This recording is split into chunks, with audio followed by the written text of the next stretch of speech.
Drive onto the no worries. And then we'll head out onto the main road again. And we're going to turn left just here. Which is my indicator, I don't need to indicate. No, you don't worry. If there's another car, then indicate, but it's not the end of the world. Down here? And yeah, we're just going to cruise around this one, get a feel for the car for a couple of minutes. Okay.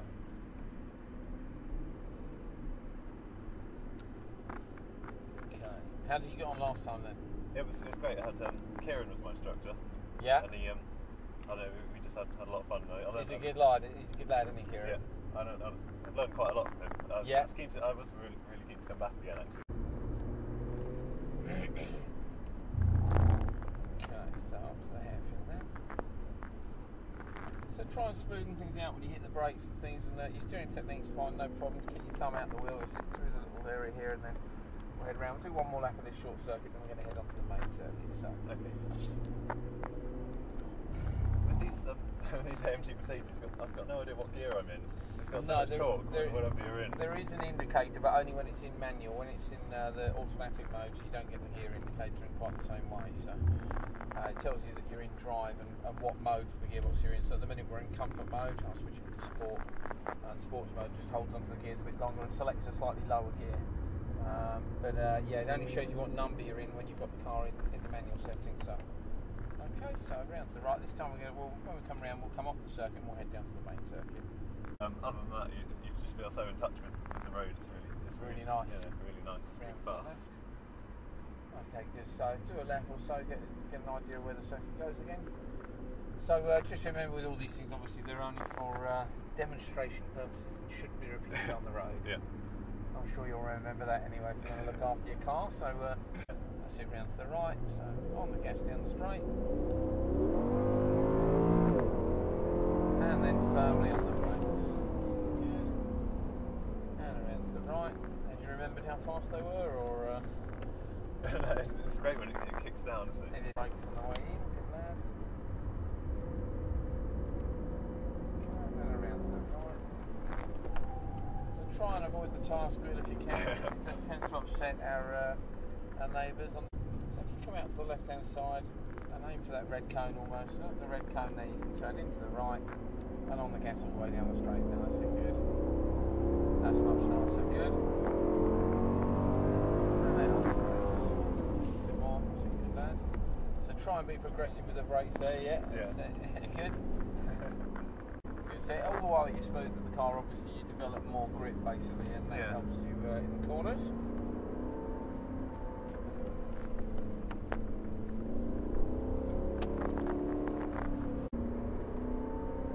How did you get on the wet circle last time? I really enjoyed the wet circle. I managed to slide to about around half of it in one go, and I was quite pleased with that. Yeah, but then Kieran showed me how to jumped in and did the whole thing. Yeah, did the whole thing just sideways, and that was really cool. Yeah, it is mega. We've just had it resurfaced, so the breakaway speed is now ludicrously low. So really? Yeah, you'll find that an interesting experience to say the least. And then we're going to promote in between the two red cones on the left here. These two here. Okay, so what we're going to do, we're going to do an acceleration and braking run down the side here. So we're going to accelerate until I say brake, and then I want you to do an emergency stop for me, alright? Okay. Okay, so smoothly away and then on the gas. Good. And brakes. There you go. Mega. Brilliant. Yeah, if you go to the left there, we'll be driving over those steel cables, and that's never ideal in the old £70,000 car, you know. Always goes down ever so badly. Okay, we'll head back down. We'll have one more go at that.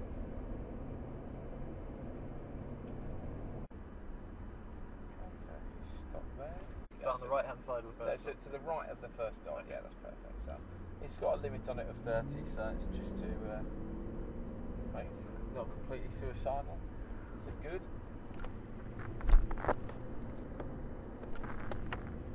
I don't see the car just change this direction. I know it's a heavy car, but you just can't believe it really. No, they're mega, aren't they? They just are fantastic. So all the way around to the left. Fun. Okay, so down to this, around 40, 45 miles an hour. When I say brake, hit the brakes hard. So on the gas. Keep going, keep going. And brakes. You can I feel the pedal pushing back at me. Yeah, yeah, that's the ABS kicking in and unlocking the brakes for you. Now if we just switch ESP off, just to give you an idea of how slippery it is, so try and pull away quickly.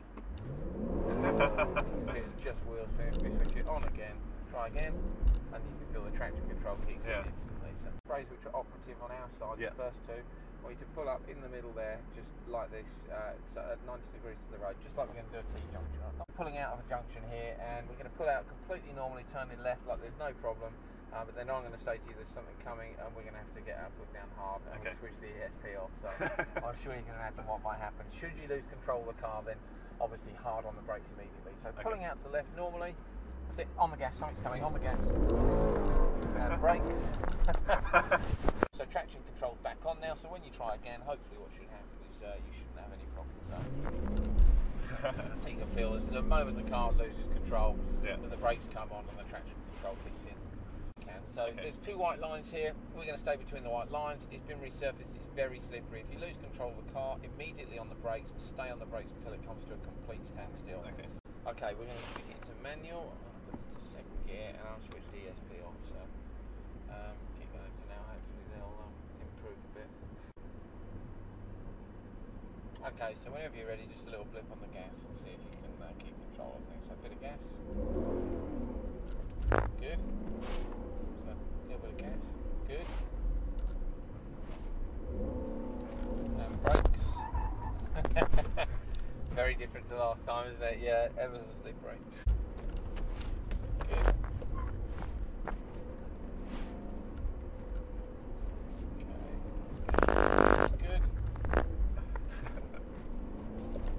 Well done, that's nicely held, that was excellent. Yeah, that's much better, you've become much more supple. Good. So try and move the steering less and do it more with the throttle. Okay, cool. So you've run out of lock there, that's it, on the brakes. Okay, so there you go.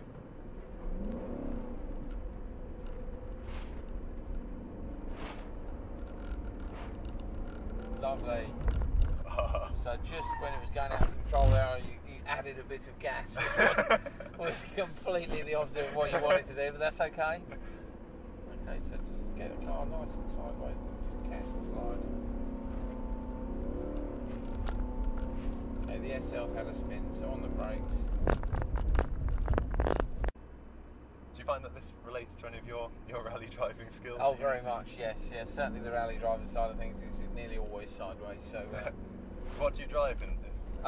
We use a Peugeot 206 at the minute, which is a very nice car.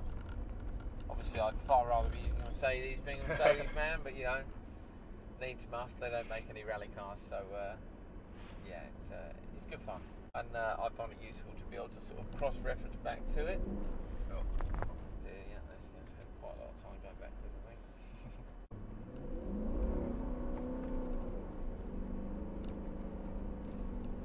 Good. That's perfect though. Keep it. So off the throttle, it goes too far, back on it.